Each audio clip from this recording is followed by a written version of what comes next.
Anna Hawkins, and we are at the Distressed Investing Summit today in Palm Beach, featuring the 18th Annual Turnaround Awards. And I am joined by Tom Alongi. He is a partner at UHY. Welcome.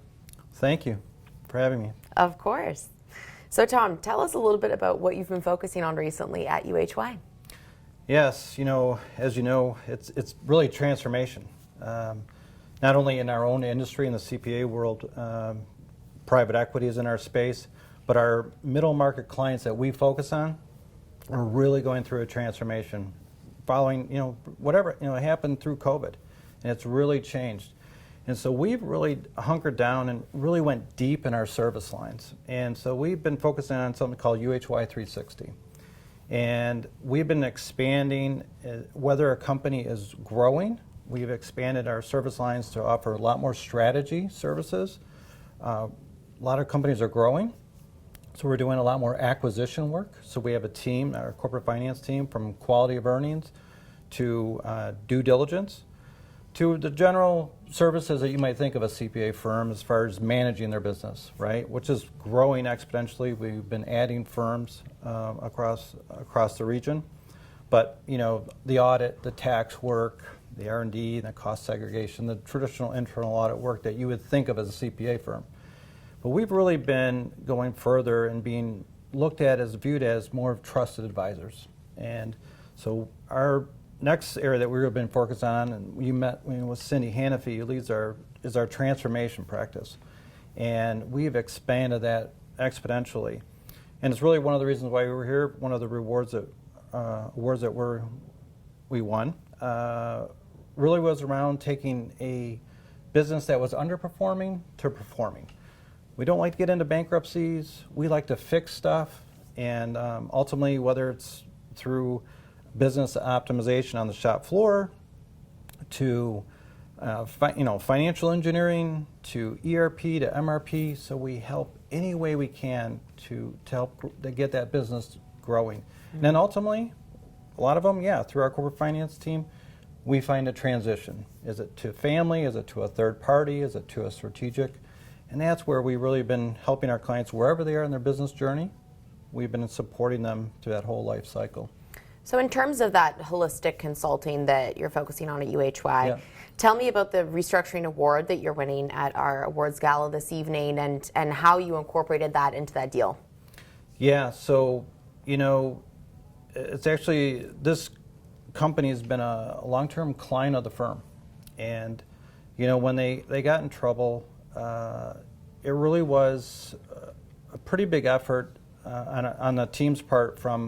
It was more of a operational issue, and that's where we're so very fortunate. You see a lot of financial turnaround consulting groups that are trying to fix the balance sheet and the debt financing, and this one really gotten sideways as far as what you saw. I mean, pricing was a big deal for many companies, and this one too. So we had to do a lot of contract negotiation with their customers, supply chain work. We've done a lot of procurement. We had to go back to vendors and get price reductions, and ultimately on the shop floor, it was really a bottom-up approach of how we worked with that team to really, morale was terrible. Mm-hmm.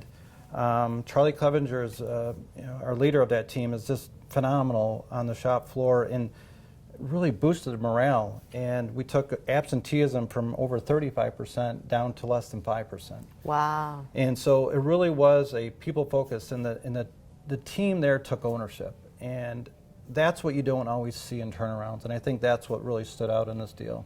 Wow, that's fantastic. So, thanks. So one area of the focus of the summit today is we're talking a lot about the outlook for the remainder of 2024. What are some of the challenges and opportunities that UHY sees? Whew, how much time do we have? No, I speak on this topic quite a bit, and I enjoy it, but the opportunities that we see are, coming out of COVID really did put, I lead our national manufacturing practice, and really put a spotlight on manufacturing. And you heard about, we couldn't, manufacture ventilators. We didn't have medical devices. We didn't have gloves. And so even though the U.S. is still a manufacturing giant, there's a lot of things we don't manufacture. And so we're excited about the opportunities that we see. You're seeing huge investments on the government standpoint of the CHIPS Act, Inflation Reduction Act. Love it or don't like it, but these are huge bets that are being made in battery technology and chips. And so that has a huge ripple effect through the supply chain. And so we're really excited about manufacturing. There's a lot of work. We're seeing a big growth in construction. And so we're really excited that this year is going to finish strong.